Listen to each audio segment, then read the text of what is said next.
everyone, welcome back to my channel. So today I have another girl boss movement video for you guys. Today's video I'm going to do my 5 simple steps to starting an online business. This is a very broad outline of how to start a business. Obviously there's a lot that goes into the inner workings of it, and so if you don't know about me and my business, I don't want to go into it now because I go into it in other videos, but I'll link those below. And I actually just started a podcast, guys, so you may not know this if you don't follow me on social media or my blog, but I started doing podcast episodes. So it's sort of like a video, but you can listen on your phone, listen in your car. So I just did a podcast on my startup of my company, sort of my story with it, how I started, when I started it, how I got to where I am today. So now that I'm looking to help friends and family and other clients start up their businesses, and you guys had a lot of questions about how to start a business, I thought I would do this video for you today. So let's go ahead and dive right in. My first step is, of course, you have to have an idea and you have to have passion behind that idea.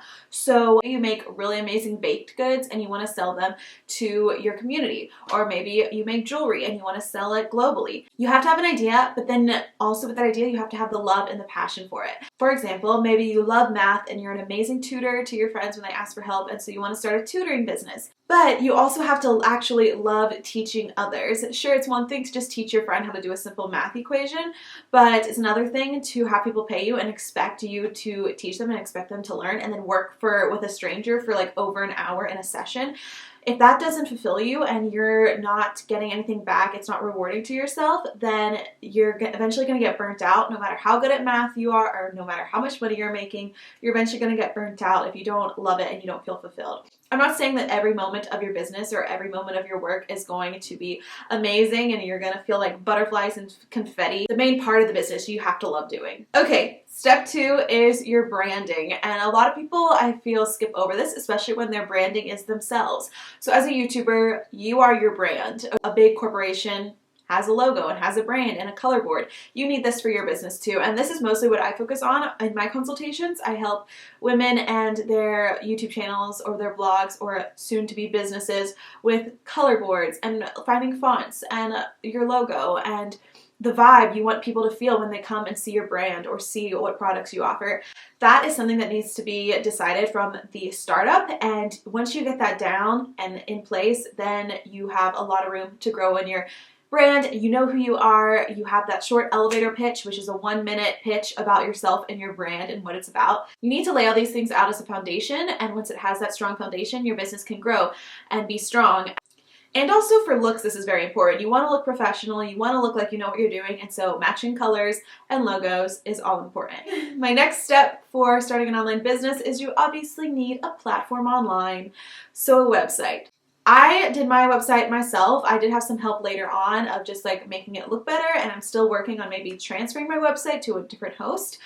The 3 website hosts that I know of and that are very popular are Wix.com, which I use, WordPress, and Squarespace. All these are free starting out, or there's at least a free trial. But then if you want to continue to grow, if you want more features, want more ways to grow on it, then you're going to have to pay more. And so just find out what works best for you. Read a lot of articles on comparing all the websites and see what works best for you and your business.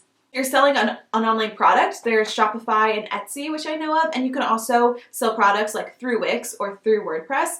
But if you're just selling products and you don't really want a website of your own, if you don't want to customize everything, then there's Etsy or Shopify, and I'll have all the links to these below. But if graphic design and web design just scares the heck out of you and you just can't imagine yourself, choosing colors and moving texts and all of that, you can actually hire a website designer.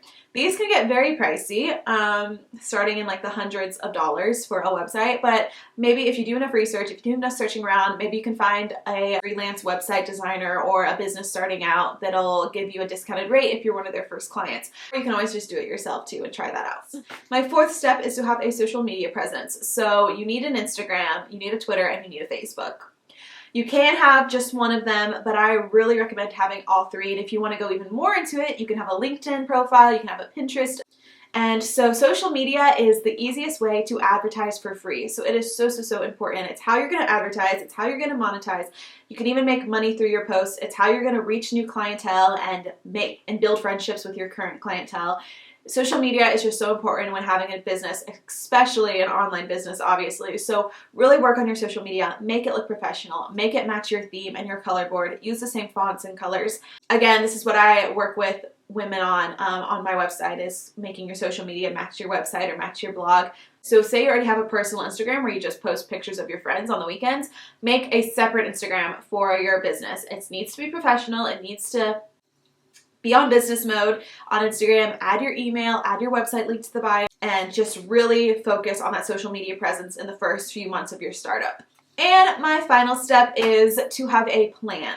So even if you haven't started your business, while you're working on it, plan it out. Set a schedule for when you want to get things done. You want to create your new Instagram profile by this date. You want to have your website done by this date, and then have your launch date. Set a specific date now while it's still in your head. Maybe it's 6 months from now, maybe it's a month from now, but set a launch date, and you're always working towards that launch date. It's just because then this idea of, oh yeah, I want to have my own business, it'll slip to the back of your mind, things will get in the way, and you'll never get to it. So set aside 10 minutes a day to work on this idea, or an hour a week, or however long you can to work towards this idea, towards this passion, towards this dream. Another little side thing I'm going to put in with your plan is to have feedback. So when you're designing your website, when you're working on your ideas and your prices and all of that, get feedback, whether that's from your social media presence. You can do a Twitter poll or an Instagram post about it, or just like your family and friends. Like ask them like they were clients or they were strangers coming to your website, and pay attention so much to feedback. Before I even started my first consultation, I made a Google form survey, and I send that survey to all of my clients after our